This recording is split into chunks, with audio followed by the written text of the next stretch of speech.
Thanks so much. Let's bring in Dr. Ashish Jha. He's the Dean of Brown University School of Public Health. Dr. Jha, there are now more cases of Omicron than there were of Delta at the height of the Delta surge, but hospitalizations are less than 70% of what they were during the last peak around September. What does this tell you? Yeah, Jake, first of all, thanks for having me back. I think two things. First of all, by the way, we are still early in the Omicron surge. I think we are going to blow past our 250,000 number that we had last December, which was our peak, probably double that, if not more. So we don't have a lot more infections to go. The issue is what you raised, which is our hospitalization is going to rise at the same rate. I think we have very good evidence now that it's not going to rise at the same rate, that a lot of these infections are happening in vaccinated people, and they are suffering a relatively mild disease. And that separation between infections and hospitalizations is essentially that's the transition we've been waiting for as we go from really an acute phase of this pandemic towards more of an endemic phase. Do you agree with the experts say that it could be another 6 to 8 weeks for this Omicron surge? Does that track with the data you've seen?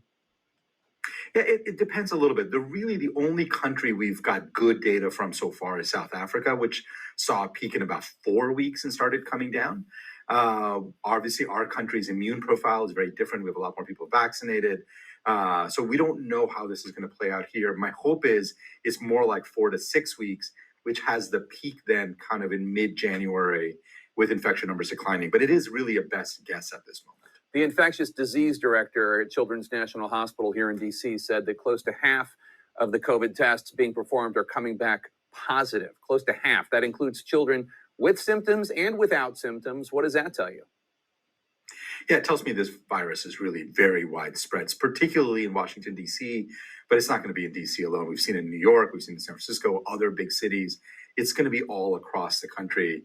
The fact that it's asymptomatic in some kids is great. It means that they're having mild infections, but there are still plenty of kids getting sick from this virus. One of the reasons we've got to vaccinate our kids as well.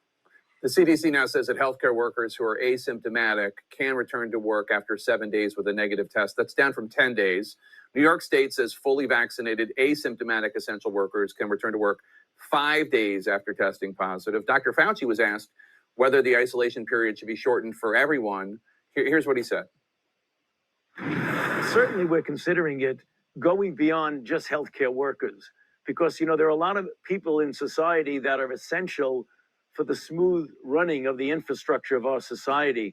So the idea about cutting down the period of quarantine for people who've been exposed and perhaps the period of isolation for people who have been infected is something that is under, I would say, serious consideration.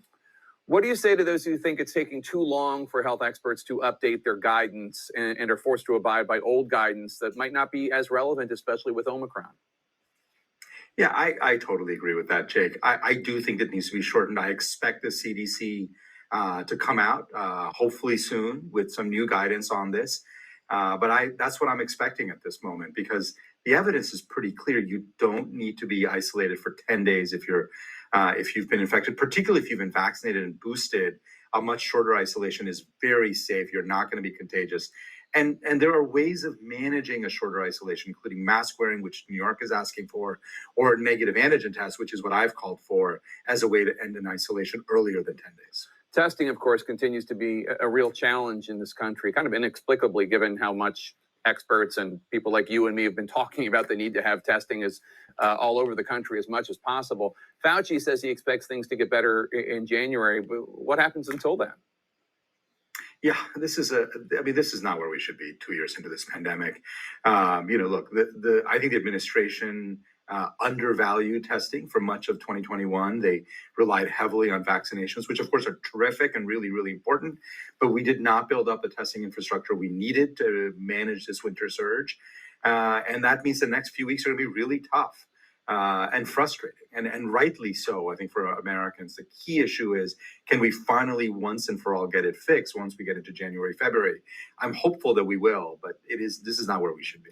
So obviously, the data all suggests that if you are vaccinated and boosted, you have a much better chance of not only surviving COVID, but not having that intense a case of COVID.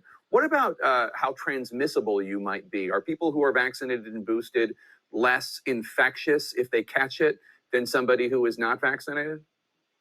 It's a very good question. We know for other variants like Delta and Alpha or the original strain that absolutely, if you were vaccinated, you're far less likely to transmit because you're just much less contagious.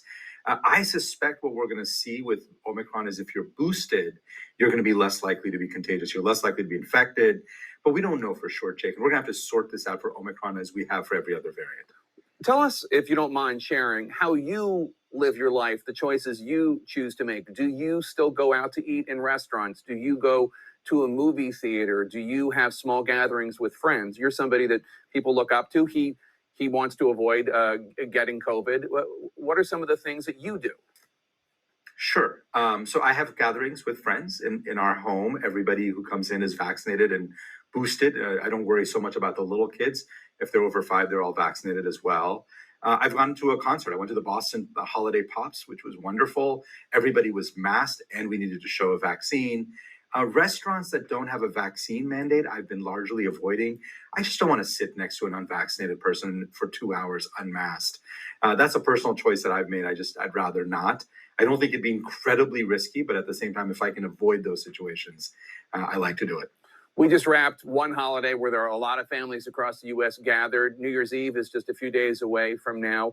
Do you expect to see even more of a surge in infections? Because, I mean, a New Year's crowd is different from a Christmas crowd. Christmas crowd tends to be smaller, people family. A New Year's crowd can be a much bigger party. Do you think that will cause rates to go up? I do. I mean, that's just been our experience. We saw it certainly after last New Year's Eve. We've seen it after other gatherings, after other holidays. We tend to see a big spike. So I am worried about that. If we had ubiquitous testing, I would say make sure everybody at the party is tested, keep the party a little bit smaller than usual. It's going to be harder without those tests available. So I am a little bit worried about what's going to happen over the New Year's Eve weekend. All right, Dr. Ashish Jha, thank you so much. Good to see you again. It has been a